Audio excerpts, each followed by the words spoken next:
मानबाब्रु West Nepal international डिस्कोर्समा तपाईँ सबैलाई हार्दिक स्वागत छ। हामी कार्यक्रम जापानको टोकियोबाट प्रसारण गरिरहेका छौँ र विभिन्न पटक प्रधानमन्त्रीदेखि लिएर विभिन्न तह र तबकाका व्यक्तित्वहरू, त्यसै गरी अन्तर्राष्ट्रिय राजनीतिमा पनि आफ्नो योगदान पुर्याएका व्यक्तित्वहरू सबैसँग हामीले बहस गरेका छौँ। र आज हामी अलिकति प्रहरी सङ्गठनभित्र जसरी उहाँले योगदान पुर्याउनु भएको छ र कञ्चनपुर प्रहरी प्रमुखको हैसियतले एसपी मुकुन्द मर्सानीज्यूको जो योगदान छ त्यो अतुलनीय छ र हामी उहाँको विषयमा, उहाँले गरेका कामहरूको विषयमा बढी खोतल्नेछौँ र यो 1 वर्षको अवधिमा के कामहरू भए यो विषयमा हामी जान्ने प्रयास गर्नेछौँ र हामीसँग उपस्थित भइसक्नु भएको छ मुकुन्द मर्सानी। तपाईँलाई कार्यक्रम स्वागत छ। नमस्कार। नमस्कार। हजुर, र आराम हुनुहुन्छ मुकुन्दजी? एकदम ठिक छु। अब अहिले यो कोरोनाको कारणले पनि मैले सोध्नै पर्ने हुन्छ र यो कोभिड-19कै बीचमा पनि तपाईँको भूमिका महत्त्वपूर्ण रह्यो होइन? नाका बन्द छ र त्यसै गरी ओहोरदोहोर हुने एकदमै महेन्द्रनगरको नाका गड्डाचोकी नाका भनेको अलिकति चुनौतीको विषय पनि हो। यो बीचमा तपाईँको भूमिकाको त प्रशंसा पक्कै पनि त्यहाँको समुदायले गर्ने नै छ आगामी दिनहरूमा। र यो 1 वर्षको अवधिलाई हामी समीक्षा गरौँ न मुकुन्दजी। म पछि घटनातिर पनि जानेछु। 71 वर्षीय नारीको जुन हत्या भयो होइन विवश तरिकाले, र अपराधीलाई पनि तपाईँले लगभग खोरमा हालिसक्नु भएको छ, कटघेरामा आइसकेको अवस्था हो र विभिन्न केसहरू पनि फाइनलाइज्ड भएको कुरा छ र अपरेसन सफलताका साथ सम्पन्न गर्नुभएको छ। हामी त्यो भित्र पनि जानेछौँ। यो 1 वर्षको अवधिमा तपाईँ जसरी तपाईँको पोस्टिङ कञ्चनपुरमा भयो, सन्तुष्ट हुनुहुन्छ? आफ्नो काम गरेको कामप्रति सन्तुष्ट हुनुहुन्छ? समीक्षा गरौँ न। बिल्कुलै म सन्तुष्ट छु। किन भन्दा हिजो यसै समयमा 1 वर्ष अगाडि म यहाँ आएको हुँ र एउटा चुनौतीका साथ आएको हुँ। यहाँको शान्ति सुरक्षाको अवस्था, यहाँ अन्य विविध कुराहरूले जुन खालको एउटा धारणा बनाइराखेको थियो, त्यसको बीचमा म यहाँ आइकन मैले यहाँको शान्ति सुरक्षाको जिम्मेवारी लिइसकेपछि मैले यहाँ फेस गर्दै जाँदा तुरुन्तै फेरि कोभिडको चाहिँ एकदम महामारीका रूपमा विश्वव्यापी भएर आयो। त्यो एउटा सबैभन्दा चुनौतीको विषय बन्यो र हाम्रा देशका ठुला 12वटा नाका मध्ये 2वटा नाका यस जिल्लामा पर्ने र 2वटा नाकाबाट करिब चाहिँ नि लगभग 3 लाखभन्दा बढी मान्छे हामीले कोभिडकै दौरानमा देशभित्र भित्रायौँ नेपाली नागरिकलाई, र त्यो भित्राएका नागरिकहरूलाई चाहिँ सम्बन्धित गन्तव्यमा पनि पुर्यायौँ र त्यसको सही व्यवस्थापन जुन सीमा क्षेत्रबाट गरियो र त्यो व्यवस्थापन नै आज गएर एउटा औषधिका रूपमा स्थापित भयो कि यहाँ चाहिँ ठुलो प्रभाव पर्न सकेन। यो जिल्लालाई चाहिँ हामी त्यसबाट सुरक्षित राख्न सक्यौँ। यद्यपि अछुतो त होइन, तर बिल्कुलै त्यो हामीले गरिएको भन्दा हामीले जुन म्यानेज गरेका थियौँ त्यो म्यानेज एउटा चाहिँ नि कोसे ढुङ्गा साबित भयो र जुन क्वारेन्टाइनको व्यवस्थापन गऱ्यौँ, जुन खालको मुभमेन्टको व्यवस्थापन गऱ्यौँ, जुन काउन्टर पार्टसँग समन्वय गऱ्यौँ, यी सबै कुराले गर्दाखेरि कोभिडका बेलाको चाहिँ समयलाई व्यवस्थापन गर्न र यहाँ कोभिडको महामारीबाट कम्तीमा जिल्लालाई बचाइराख्नलाई चाहिँ नि यसै गरी मैले समग्र यो 1 वर्षको टेन्युरमा जे जति काम गर्नु पर्थ्यो सबै काम चाहिँ नि आफ्नो दायित्वभित्रका काम चाहिँ मैले पुरा गरेको हुनाले मलाई चाहिँ नि यहाँको बसाइ र यहाँको अहिले बनेको जुन शान्ति सुरक्षाको व्यवस्था राम्रो भएर गएको, सबै सर्वसाधारणलाई चाहिँ एउटा शान्ति सुरक्षाको अनुभूति भएको, यो पाउँदाखेरि म आफू सन्तुष्ट छु। ओके, जस्तो मुकुन्द मर्सानीजी होइन, ऐतिहासिक मौका पनि अवसर पनि हो तपाईँलाई। त्यो अवसर तपाईँले पाउनुभयो। त्यसमा तपाईँ लगभग 77वटा जिल्लाहरू हामी सङ्घीयतामा गइसकेपछि हामी जसरी नेपाल 7वटा राज्यमा डिभाइड भयो र अहिले प्रदेश नम्बर 7 को पनि तपाईँ कञ्चनपुर क्षेत्रमा हुनुहुन्छ होइन? त्यो ठाउँको प्रमुख हैसियतले यो ऐतिहासिक जिम्मेवारी, जस्तो तपाईँको अनसिन वार पनि भनियो कोभिड-19लाई, र विश्वयुद्ध जसै हामीले first world war, second world war पछिको यो जो छ यो पनि एउटा वार हो। यो युद्धमा तपाईँ एउटा प्रमुखको हैसियतले त्यहाँ काम गर्दै गर्दाखेरि तपाईँलाई के महसुसहरू भयो? मैले ऐतिहासिक जिम्मेवारी पाएँ, यो जिम्मेवारी मैले निभाउनु पर्छ भन्ने खालका अझै व्यापक रूपले मनमा के गुज्रिए यी बीचमा? होइन, बिल्कुलै यो एउटा जिम्मेवारी हामीले पायौँ र जसलाई सही व्यवस्थापन गऱ्यौँ त्यसले गर्दाखेरि यो ऐतिहासिक काममा मेरो भूमिका सराहनीय पनि रह्यो र जिम्मेवार पूर्ण पनि रह्यो। त्यो हिसाबबाट मैले चुनौतीलाई चाहिँ सामना पनि गरेँ र मलाई यसले आफूलाई एउटा आत्मबल पनि बढाएको छ कि भोलिका दिनमा यस्ता खालका चुनौती चिरफार गर्न हामी सक्छौँ भन्ने पनि मलाई लागिरहेछ। भने अब अहिले चाहिँ नि जुन प्रकारको यो भूमिका हो यसले चाहिँ मलाई एउटा उत्साह चाहिँ बनाएको छ कि आगामी दिनमा पनि जस्तासुकै चुनौतीलाई पनि म चिर्न सक्छु, म गर्न सक्छु, म व्यवस्थापन गर्न सक्छु भन्ने मलाई महसुस भएको छ। ओके, एसपी मुकुन्दज्यू होइन, तपाईँप्रति विश्वको नजर पनि छ। हामीले बिचमा पनि कन्भर्सेसन गर्यो, तपाईँलाई थाहा छ कोभिड-19 का विभिन्न अपडेटहरू नेपालभरि विश्वभरको दिने क्रममा म कञ्चनपुरतिर पनि ठोक्किन पुगेँ तपाईँसँग र हामीले त्यहाँबाट पनि प्रसारण गरेका थियौँ होइन। त्यसले पनि एउटा राम्रो रूप र त्यहाँका नागरिकहरू विश्वका विभिन्न पार्टहरूमा हुनुहुन्छ, उहाँले आफ्नो चाहिँ जन्मस्थान, आफ्नो जन्मथलो, आफ्नो ठाउँको विषयमा जान्ने मौका पनि पाए। त्यो अवसर, त्यो एउटा किसिमको आफ्नो विचार तपाईँले प्रस्तुत गरेर उनीहरूलाई त्यस्तो अवसर पनि दिनुभयो। अब यो बिचमा जुन किसिमको त्यहाँ प्रदेशकै प्रहरी प्रमुख डिआइजी उत्तमराज सुवेदीज्यूको तपाईँले एउटा बिचमा पनि भन्नुभयो, उहाँको पनि हामीलाई राम्रो मोनिटरिङ भयो, उहाँले राम्रो निर्देशन दिनुभयो, राम्रो तरिकाले हामीलाई प्रोत्साहन गर्नुभयो भन्नुभएन। बिचमा चाहिँ तपाईँलाई प्रदेश सरकारले पनि सम्मान गरेको कुरा छ, यो पनि उठ्छ यो 1 वर्षको बिचमा। र कस्तो लाग्छ यी कुराहरूले केही प्रभाव पार्छ अनुसन्धानमा, या विभिन्न जस्तो तपाईँको त्यहाँका जटिल अनुसन्धानहरू 6वटा ज्यान मुद्दाका केसहरू पनि तपाईँले लगभगै त्यो सल्भ आउट गर्नुभयो होइन, त्यसलाई चाहिँ त्यो टुङ्गोमा पुगे। त्यति मात्रै होइन, धेरै त खोरमा छन् अहिले। यी कुराहरूले तपाईँलाई के मनोबल बढाउने काम गर्यो बिचमा? होइन, बिल्कुलै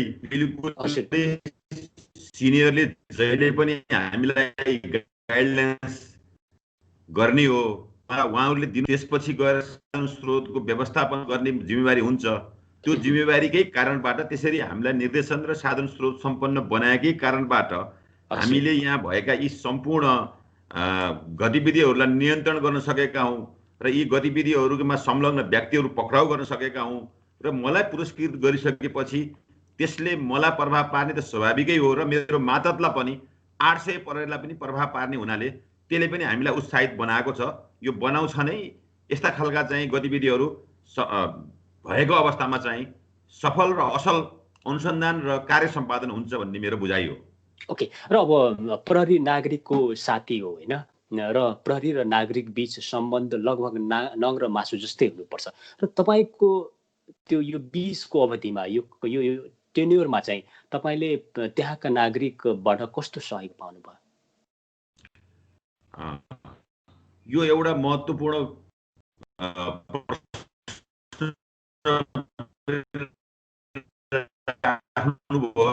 जिम्मेवारी सम्हाल्न आइरहँदाखेरि मेरो आएको मनस्पटलमा आएको विचार पनि कि मैले संस्थागत पारदर्शिता का आधारमा मैले काम गर्दै म गएँ भने पक्कै पनि मैले त्यहाँका नागरिकको मन जित्ने छु। जब मैले नागरिकको मन जित्छु र मैले मप्रति विश्वसनीयताको वातावरण म बनाउँछु त त्यो वातावरणमा नागरिकहरू पनि समावेश भएर यहाँ भएका चुनौतीहरूलाई चिरफार गर्नलाई, यहाँ भएका समस्याहरूलाई चाहिँ व्यवस्थापन गर्नलाई मलाई सहयोग पुग्छ भन्ने मैले जुन अपेक्षा लिएको थिएँ, त्यसरी नै मैले आफूलाई एउटा संस्थागत पारदर्शिताका पूर्ण चाहिँ जुन जिम्मेवारी काम निर्वाह गरेँ 1 वर्षको टेन्युरमा, कुनै पनि पब्लिकलाई एउटा पनि गुनासो आउन नदिएर जुन काम मैले गरेँ, त्यसले गर्दाखेरि मैले पब्लिकको मन जितेँ। र त्यही मन जितेकै कारणबाट मलाई थप जति पनि घटनाहरू घटे, जति पनि समस्याहरू भए, तीलाई चाहिने व्यवस्थापन गर्नलाई पब्लिकहरूको चाहिने एउटा मलाई काम गर्ने जुन वातावरण प्रदान गर्नुभयो, जुन उहाँहरूले प्रतीक्षारत हुनुभयो कि प्रहरीलाई काम गर्न दिनुपर्छ, प्रहरी रिजल्ट निकाल्छ भन्ने खालको जसलाई उहाँले विश्वास जाग्यो। र त्यसैको आधारमा, त्यसैको बटम लाइनमा चाहिँ अहिले जति पनि अनुसन्धानहरू भए, जति पनि ठुला क्राइमका अपरेसनहरू हामी चलायौँ, त्यो पब्लिकको साथ सहयोग र उहाँहरूको चाहिने भरोसाका कारणबाट यो सम्पन्न भएको भन्ने मैले बुझ्छु। त्यसले गर्दाखेरि म कञ्चनपुरवासी सम्पूर्ण आमा बुवा, दाजुभाइ, दिदीबहिनीहरूलाई हार्दिक धन्यवाद दिन चाहन्छु र उहाँहरूको सहयोग यसरी नै भोलिका दिनमा पनि भइराखोस् र त्यसले समाजमा हुने खालका जुनसुकै विकृतिको पनि हामी अन्त्य गर्न सक्छौँ। त्यस्ता विकृतिहरूलाई चाहिँ हामीले समाजमा पाल्नु हुँदैन, त्यसलाई फाल्नुपर्छ भन्ने मान्यताबाट हामी जानुपर्छ भन्ने अनुरोध पनि गर्न चाहन्छु। दर्शक महानुभावहरू, हामी इन्टरनेसनल डिस्कोर्समा छौँ। हामीसँग अहिले कञ्चनपुर प्रहरी प्रमुख एसपी मुकुन्द सानीजी हुनुहुन्छ। मुकुन्दजी, अब जस्तो अब एउटा किसिमको विभिन्न ठाउँबाट पनि होइन यो समयमा जटिल परिस्थितिमा मान्छेले हेर्यो तपाईँहरूलाई र फ्रन्ट लाइनमा काम गर्नुभयो। फ्रन्ट लाइनमा काम गरिरहँदा तपाईँको नेतृत्वमा रहेका 8-900 जति प्रहरीका साथीहरू हुनुहुन्छ, पक्कै पनि उहाँहरूको मनोबल बढाउनको लागि तपाईँले धेरै चाहिँ प्रोत्साहन पनि दिनुभयो बिचमा।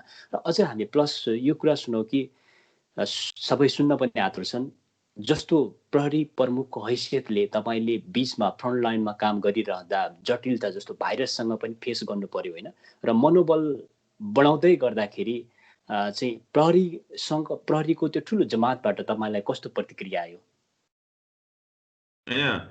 हामी फोर्समा जागिर खाइसकेपछि हाम्रो एउटा नर्म्स हुन्छ कि त्यो नर्म्स भित्र हामीले जस्ता सुकै चुनौती पनि पार गरेर अगाडि बढ्नुपर्छ भन्ने हाम्रो धर्म नै हो र हाम्रो यो कर्म नै हो। त्यसले गर्दाखेरि त्यो धारणाबाट जुन हाम्रो स्कुलिङ छ र त्यसैबाट चाहिँ हामी उत्पादन ग्रुमिङ भएको हुनाले हामीले चुनौतीका साथ काम गर्नलाई पछि हट्दैनौँ र समग्र मेरो मातहतमा रहेको 800 जना प्रहरीहरूको पनि साझा प्रयास र उनीहरूको पनि साझा उनीहरूले दायित्व निर्वाह गरेको हुनाले नै यो चाहिँ सम्पन्न भएको हो। त्यसै कारणले मैले आउन सक्ने सम्मको मैले व्यवस्थापन गरेको छु। नसकेका कुराहरू माथि केन्द्रसँग पनि हामीले माग गरेका छौँ र उहाँहरूलाई दिनपर्ने फेसिलिटी, उहाँहरूलाई पनि पुरस्कृत गर्नुपर्ने कुरा लगभग 40-42 जनालाई त मैले पुरस्कार पनि गरेँ यो वर्षभित्र। पुरस्कृत हामीले कारबाही पनि गर्यौँ। उहाँहरूलाई पुरस्कृत पनि गर्नु भएको छ, सम्मान पनि दिनुभएको छ। एकदम पुरस्कार पनि गरेको छु भने चाहिँ तपाईँको राम्रो काम गर्नेलाई पुरस्कार र नराम्रो काम गर्नेलाई दण्ड, जुन खालको व्यवस्था हो त्यो अनुसार हामी कहीँ पनि बायसनेस नभएर गरेका हुनाले समग्र मेरो मातहतको पूर्ण रूपमा सहयोग रह्यो र त्यसै कारणको सफलताको आजको दिन हो। हजुर, र अब अलिकति हामी धेरै अलि होइन मुद्दाका कुराहरू उठ्छन्, विभिन्न केसहरूका कुरा उठ्छन्, त्यसमा प्रहरी मौन रह्यो, प्रहरीले हाम्रो मुद्दालाई चाहिँ दर्ता गरिदिएन, विभिन्न ठाउँबाट प्रेसर सृजना भएर हुनसक्छ होला उनीहरूले गरेन भन्ने एउटा किसिम त्यो कुराहरू हामीले मिडियामा सञ्चार माध्यममा सुन्ने गर्छौँ। त्यो कतिको फेस गर्नुभयो तपाईँले त्यहाँ मुकुन्दजी? होइन, अब यो मुद्दा मैले भने नि जिल्ला प्रहरी कार्यालयभित्र कुनै पनि नेपाली नागरिक सेवाको लागि अथवा पीडित भएर छिर्छ भने उसलाई उसको चाहिँ त्यो क्राइमको आधारमा जसलाई जुन खालको पीडा छ त्यसको आधारमा हामीले मुद्दा लिन्नौँ भन्ने प्रश्नै आउन्न। हामी मुद्दा लिन्छौँ। तर प्रहरी एउटा कुरा के चाहिँ हो भने प्रहरी कसैको मतियार पनि होइन, कसैको हतियार पनि होइन। यहाँ मान्छेले आफ्नो स्वार्थ केन्द्रित गरेर अब त्यस्तो खालको चाहिँ नि प्रहरीलाई प्रयोग गर्ने दुस्साहस पनि नगरेका हुन्नन्, गरेका हुन्छन् समाजमा। त्यस्ता खालका व्यक्तित्व पनि छन्, तर त्यस्ता खालका व्यक्तित्वलाई चाहिँ हामीले पर्याल्न सक्नुपर्छ र वास्तविकता जे हो, सत्यता जे हो त्यसको आधारमा हामी अगाडि बढ्नुपर्छ। तर मलाई त्यस्तो खालको मुद्दै दर्ता गरेन अथवा लिएन भनेर चाहिँ नि जुन जेन्युन केस थियो त्यसमा मलाई परेको छैन। यदि कसैले इन्ट्रेस्ट राखेर, भेस्टेड इन्ट्रेस्ट राखेर यदि आयो भने त्यस्ता खालका मुद्दालाई हामी प्रतिकार पनि गर्नुपर्छ, न कि समाजमा एउटा विकृतिको सृजना पनि गर्न हुँदैन। मुद्दा आउँदैमा जे पायो त्यही मुद्दा दर्ता गरेर कसैलाई दुःख दिने नियतका साथ मान्छे आइरहेको छ भन्ने बुझिन्छ भने त्यो बेलामा हामी त्यसरी मुद्दा दर्ता गर्दैनौँ, त्यसलाई प्रतिकार पनि गर्छौँ। त्यो एउटा विवेक पनि हो एउटा चाहिँ नि प्रशासनको। प्रशासनले आफ्नो विवेक पनि प्रयोग गर्नुपर्ने हुन्छ समयमा। तर वास्तवमै पीडित हो भने त्यस्तो खालको विषयमा हामीले कहिले पनि दर्ता गर्दैन भन्ने कुरा आउँदैन, अनुसन्धान हुन्छ, भइरहेको छ र अहिलेसम्म राम्रै भइरहेको छ। र दर्शक मानव हामीसँग एसपी मुकुन्द मर्सानीजी हुनुहुन्छ अहिले। मुकुन्दजी, म अब अलिकति अर्को सेकेन्ड फेजमा जान चाहन्छु कन्भर्सेसनको। जुन 71 वर्षीय वृद्ध महिला छन् खन्तीभुलको केसको विषयमा सफल तरिकाले तपाईँले छिटै अनुसन्धान गर्नुभयो र व्यापक रूपले लाग्नुभयो र बोर्डर सिज गर्नुभयो र कसरी हुन्छ आफ्नो संयन्त्र फुल प्रयोग गर्नुभयो होइन।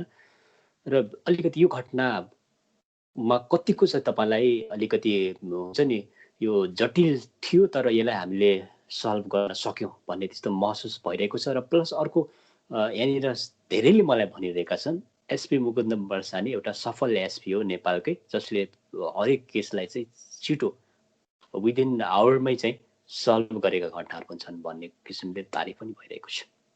यो सबै कुरालाई अलि मिलाएर यो घटनामा जाउँ पहिला हामी। बिल्कुलै यहाँले भनेको कुरा यो गत पुसको 11 गते शनिबारको दिनमा पुनर्वास नगरपालिका वार्ड नम्बर 1 मा 71 वर्षीय वृद्ध महिलाको पाशविक तरिकाले क्रूर निर्ममतापूर्वक तरिकाले हत्या भएको थियो र 11 गतेको घटना 12 गते लगभग 12 बजे 12:30 बजेको समयमा प्रहरीले जानकारी पाएको हो र त्यसपछि म यहाँ जिल्लाबाट घटना सुन्ने बित्तिकै त्यहाँको लोकल पुलिसले गएर मलाई रिपोर्ट गरिसकेपछि म यहाँबाट पुगेको हुँ। त्यहाँ 4:30 बजे करिब म त्यहाँ पुगेको थिएँ र त्यहाँ पुगेर हेर्दाखेरि असाध्यै एकदम नराम्रो अवस्थामा चाहिँ नि थियो त्यहाँको अवस्था चाहिँ नि र त्यसलाई चाहिँ नि हामीले प्रारम्भिक काम घटनाको चाहिँ गर्यौं र प्रारम्भिक काम गरिसकेपछि त्यहाँ कुनै पनि ट्र्यास चाहिँ नि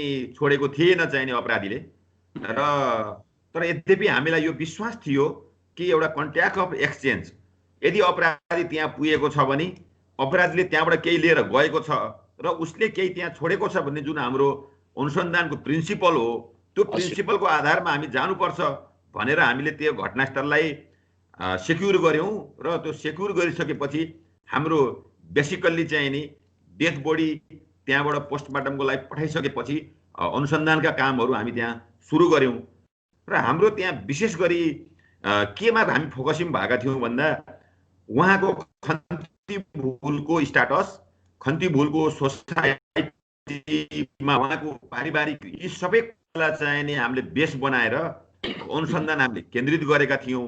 यद्यपि तेस्रो दिनसम्म हामीले त्यो ट्र्याकमा जान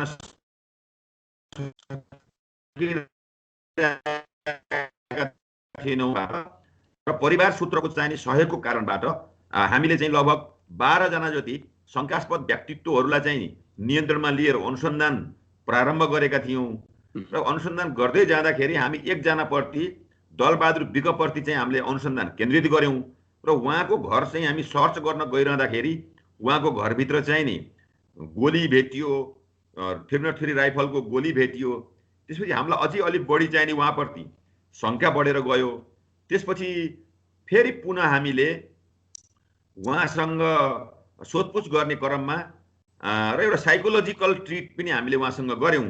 उहाँको साइकोलोजिकल बिहेभियरलाई पनि हामी अध्ययन गर्यौं, उहाँको मुभमेन्टलाई अध्ययन गर्यौं, विविध आयामहरूलाई अध्ययन गरेर हामी चाहिँ नि फेरि पुनः उहाँको घर सर्च गर्ने जुन निधो गर्यौं त्यो चरणको सर्च अभियानमा हामी जब लाग्यौं उहाँको घरमा सुर्तीको पोकाभित्र सुनको चाहिँ हाम्रो त्यो बरामद गर्दाखेरि उहाँले त्यसलाई पनि इन्कारी नै गर्नु भएको थियो। तर त्यो उहाँको श्रीमतीसँग जब त्यो तिलहरीलाई भेरिफाई गरियो त्यो घटनामा उहाँको संलग्नता रहेको छ भन्ने कुरा लगभग 50% पुष्टि भएको थियो। त्यसपछि फेरि पुनः हामीले उहाँको घर लगभग तेस्रो उहाँको घर सर्च गर्यौं। खन्ती भूलको साथबाट लुटिएका कानका मुन्द्रा, नाकका फुली लगायतका वस्तुहरू चाहिँ ती बरामद गरिसकेपछि उहाँले त्यो घटनालाई स्वीकार्नुभयो र उहाँले त्यो घटना गराउनलाई प्रयोग गरेको हतियार, धारिलो हतियार पनि हामी बरामद गर्यौं र त्यो बरामद गरिसकेपछि त्यो घटनाको अनुसन्धान चाहिँ नि 100% नगयो र अहिले चाहिँ नि उहाँ ट्रायलमा पनि यो तरिका हामीले यो अनुसन्धानलाई सफल गरेका हौं र यसको श्रेय चाहिँ नि त्यहाँको स्थानीय जनताहरूको जुन धैर्यता हो, त्यहाँका स्थानीय जनताहरूको जुन विश्वासनीयता हो, प्रहरीप्रतिको जनताहरूको जुन सहयोग हो, त्यो नै एउटा महत्त्वपूर्ण कडी पनि हो र जहिले पनि समाजमा कुनै पनि घटना घट्छ भनेदेखि त्यो समाजले मुख खोल्न अनिवार्य छ अपराधको विरुद्धमा र अपराधीको विरुद्धमा भन्ने हाम्रो चाहिँ सबैसँग आग्रह पनि हो। ओके, जस्तो अब निर्मला हत्या प्रकरणको विषय पनि एउटा चुनौतीको विषय छ हैन? यो तपाईको कार्यकालमा तपाई त्यहाँ सधैँ गर्दा घटेको घटना होइन, यो पहिले नै घटिसकेको घटना हो। तैपनि जति पनि प्रहरी प्रमुखहरू कञ्चनपुरमा पोस्टिङ हुने गर्छन्, उहाँहरूमाथि यो घटनाले पनि एउटा किसिमको सबैले हेर्ने दृष्टिकोण यो घटना उहाँहरूको चाहिँ पोस्टिङको बेला हुन्छ कि सल्भ भनेर मान्छेको अपेक्षा हुन्छ। कहाँ पुग्यो कामहरू, अनुसन्धानको प्रक्रियाहरू? अब एउटा कुरा यहाँसँग सेयर के गर्नुपर्छ भने यद्यपि यो घटना एउटा जटिल र गम्भीर घटना हो र यसमा हामी सबैजना दुखी छौँ। पीडित परिवार, समाज, सिङ्गो सोसाइटी, सिङ्गो प्रहरी सङ्गठन पनि यो घटनाप्रति दुखी छ र यसको छिटोभन्दा छिटो समाधान हुनुपर्छ, यसको निकास निक्लिनुपर्छ भन्ने मान्यतामा हामी सबै छौँ नै। त्यो एउटा इमान्दारिताका साथ हामीले काम पनि गरेका छौँ र यहाँसँग यो कुरा म सेयर गर्न चाहन्छु सम्पूर्ण समुदायसँग कि मैले 1 वर्षभित्रमा 6 वटा जघन्य प्रकारका अपराध जुन घटे त्यसलाई चाहिँ सफलतापूर्वक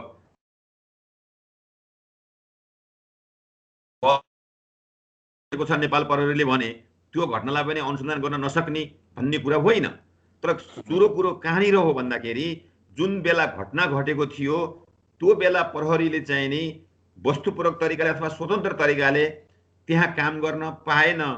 त्यहाँ चाहिँ नि विभिन्न खालका धारणाहरू बने, कोही त्यो धारणाको आधारमा मान्छेका चाहिँ भनाइहरू बने र बुझाइहरू पनि त्यसरी बन्न गए। त्यस कारणले चाहिँ यहाँको शान्ति सुरक्षामा प्रभाव पर्यो। प्रहरीले शान्ति सुरक्षा कायम पनि राख्ने दायित्व हो। हामीले यो केसलाई तार्किक निष्कर्षमा पुर्याउनलाई एउटा एक प्रकारको फ्रेमवर्कभित्र काम गरेका छौँ अहिले पनि। र मैले मेरो पालामा टेन्योरमा यो केस सल्भ गर्न सकेको भए सायद मलाई अझै राम्रो हुन्थ्यो होला। त्यो त मैले गुमाएँ नै, तर म चिन्तित छु कि यो केस छिटोभन्दा छिटो समाधान हुनुपर्छ भन्ने विषयमा र त्यसलाई त्यो निष्कर्षमा पुर्याउनको लागि हामीले एउटा फ्रेमभित्र, एउटा ट्र्याकभित्र काम गरिरहेका छौँ र मलाई आशा छ र मैले अपेक्षा गर्न पनि सबैलाई अनुरोध गर्छु कि छिटोभन्दा छिटो यो चुनौतीका रूपमा बनेको, यो एउटा च्यालेन्जका रूपमा देखा परेको समस्या छ, यसको समाधान निक्लनेछ, हामी निकाल्नेछौँ भन्ने विश्वस्त पार्न पनि चाहन्छु र म विश्वस्त छु। अब उहाँको लगभग यो 1 वर्षको जो छ अवधि छ यो सकिन आँटिसकेको छ। उहाँको पोस्टिङ काठमाडौँको भएको छ र हामी यो विषयमा पनि कुराकानी गर्नेछौँ। अब कति दिन बाँकी छ मुकुन्दजी, तपाईँको यो जुन 1 वर्षको जो त्यहाँ अवधिमा तपाईँ त्यहाँको नागरिकप्रति, त्यहाँ आफूले गरेका कामप्रति पूर्ण रूपले सन्तुष्ट हुनुहुन्छ अब जाँदै गर्दाखेरि? बिल्कुलै म सन्तुष्ट छु, किनभने यहाँ जब म आएको सिनदेखि आजसम्मको अवस्थामा जति पनि चुनौतीहरू मेरा सामनेमा देखा परे, यद्यपि कोभिडको चुनौती, त्यसपछि विभिन्न प्रकारका जघन्य हत्याका चुनौती, अनि त्यसपछि गएर तपाईँको अरू यहाँभित्र हुने चाहिँ यो बोर्डर खुल्ला भएको हुनाले त्यो खुल्ला बोर्डरबाट हुने चोरी तस्करीका चुनौती। कुमान बाबु हामीसँग कञ्चनपुर प्रहरी प्रमुख एसपी मुकुन्द मर्सानीजी हुनुहुन्छ र हामीले उहाँसँग आज अलिक गम्भीर रूपले संवाद गर्ने प्रयास गर्यौँ र विभिन्न मुद्दामाथि पनि केन्द्रित भएर कुराकानी गर्यौँ र उहाँको जुन 1 वर्षको यो अवधि छ यो अवधिमा भएका उपलब्धिको विषयमा पनि उहाँले बोलिदिनु भयो। हामी अब कार्यक्रमको अन्त्यतिर पनि छौँ। मुकुन्द मर्सानीजी, अब तपाईँ जाँदै गर्दाखेरि विशेष रूपले कसलाई सम्झिन चाहनुहुन्छ? पक्कै पनि तपाईँले त्यहाँको नागरिकलाई मिस गर्नुहुन्छ होला, जुन यो अवधि बिचमा उहाँसँग सहकार्य गर्नुभयो, एक किसिमको राम्रो सम्बन्ध स्थापित गर्नुभयो। जाँदै गर्दाखेरि सम्झिनु पर्दा मैले बिल्कुलै तपाईँले भने जस्तै यहाँका स्थानीय जनताहरू, यहाँका चाहिँ नि पोलिटिकल पार्टीका नेतृत्ववर्गहरू जसले मलाई अनवरत रूपमा एउटा विधिको शासन कार्यान्वयन गराउने सन्दर्भमा सहयोग गर्नुभयो, यहाँका विद्यार्थी नेताहरू, यहाँका उद्योगी व्यवसायीहरू सबैजनाको साथ र सहयोग जुन रह्यो कि कानुन बमोजिम कारबाही हुनुपर्छ, समाजमा सुव्यवस्थापन हुनुपर्छ भन्ने मान्यताबाट उहाँहरूले मलाई सहयोग गरेको कारणबाट हामीले आज यो गर्वका साथ भनिरहेका छौँ कि 1 वर्षका टेन्युरमा भएका सबै प्रकृतिका अपराधलाई कानुनी कठघरामा उभाइएको छ र जनतामा एउटा विश्वास जगाउने काम हामीबाट भएको छ। मैले दोस्रो चाहिँ हाम्रो मेरा स्टाफहरू जसले मलाई अनवरत रूपमा मेरो निर्देशनमा चाहिँ मलाई सहयोग गरे, त्यसै गरिकन मेरो सिनियर जसले मलाई गाइड गर्नुभयो, उहाँहरू सबैजनालाई मैले सम्झिन चाहन्छु र उहाँहरूलाई नै मैले यो सबै यसको चाहिँ नि यो महत्त्वपूर्ण कार्यको सफलताको चाहिँ नि उहाँहरूलाई धन्यवाद पनि दिन चाहन्छु। ओके, र आफ्नो महत्त्वपूर्ण समय दिनुभयो इन्टरनेसनल डिस्कोर्समा। तपाईँलाई धेरै धेरै धन्यवाद एसपी मुकुन्द मर्सानीजी। तपाईँको आगामी कार्यकाल पनि अझै सफल होस्, भव्य होस्, योभन्दा पनि शानदार होस्। ओएस नेपाल परिवारको तर्फबाट एकमुष्ट शुभकामना। त्यसपछि मलाई जुन यो अन्तर्राष्ट्रिय फोरममा तपाईँले ल्याएर जुन चिनाउने काम गर्नु भएको छ, यो गरिकन 3-4 पटक हामीले यहाँसँग चाहिँ यो संवाद गर्ने मौका हामी पायौँ र यहाँको वस्तुस्थितिको बारेमा मैले जानकारी गराउने पनि मैले जुन पाएँ र यो अपर्च्युनिटी दिनुभएकोमा ओएस नेपालको सम्पूर्ण टिमलाई, सम्पूर्ण चाहिँ तपाईँ स्पेसल्ली तपाईँलाई म एकदम हृदयदेखि धन्यवाद दिन चाहन्छु र मैले तपाईँलाई सम्झि पनि रहनेछु। भोलिका दिनमा पनि हामीले हाम्रो सम्बन्ध बरकरार रहने नै छ र भोलि पनि हामी यसरी काम गरिरहँदाखेरि आफूले गरेका यी कामहरूलाई जनता सामुन्ने लगेर उहाँहरूको विश्वसनीयता आर्जन गर्ने सन्दर्भमा तपाईँ कोशी ढुङ्गा नै बन्नुहुनेछ भन्ने मलाई लाग्छ। त्यही विषयको आशा अपेक्षा लिँदै यहाँलाई पनि मुरी धन्यवाद दिन चाहन्छु। दर्शक महानुभावहरू, उहाँ हुन्छ कञ्चनपुर प्रहरी प्रमुख एसपी मुकुन्द मर्सानी र हरेक अपरेसनहरू 1 वर्षको अन्तरालमा उहाँले गरेका अपरेसनहरू सफलताका साथ उहाँले टुङ्ग्याउनु भएको छ, जनताको मनमा बस्न सफल हुनुभएको छ र उहाँलाई पनि हाम्रो धेरै धेरै धन्यवाद छ र पक्कै पनि आगामी उहाँका दिनहरू अझै योभन्दा पनि शानदार बनुन्। र आजको यो बहस हेरिसकेपछि तपाईँहरूको प्रतिक्रिया पनि चाहिन्छ। त्यसका लागि तपाईँहरूले voicenepal@gmail.com hptamraka.voicenepal@gmail.com मा पठाउन नबिर्सनुहोला। वोइस नेपालको केन्द्रीय कार्यालय क्यालिफोर्निया र त्यसै गरी हाम्रो दोस्रो केन्द्रीय कार्यालय नामनगर काठमाडौँ हो। आवाजविहीनहरूको आवाज बन्ने यात्रामा हामी निरन्तर अडिग भएर अगाडि बढिरहेका छौँ। तपाईँहरूको आवाज हाम्रो आवाज हो। कार्यक्रम जापानको टोकियोबाट प्रसारण भइरहेको छ। म एसपी ताम्राकार, त्यसै गरी आजका हाम्रा प्रमुख गेस्ट एसपी मुकुन्द मर्सानीजी, हामी दुवैजना बिदा चाहन्छौँ। नमस्कार। Thank you so much.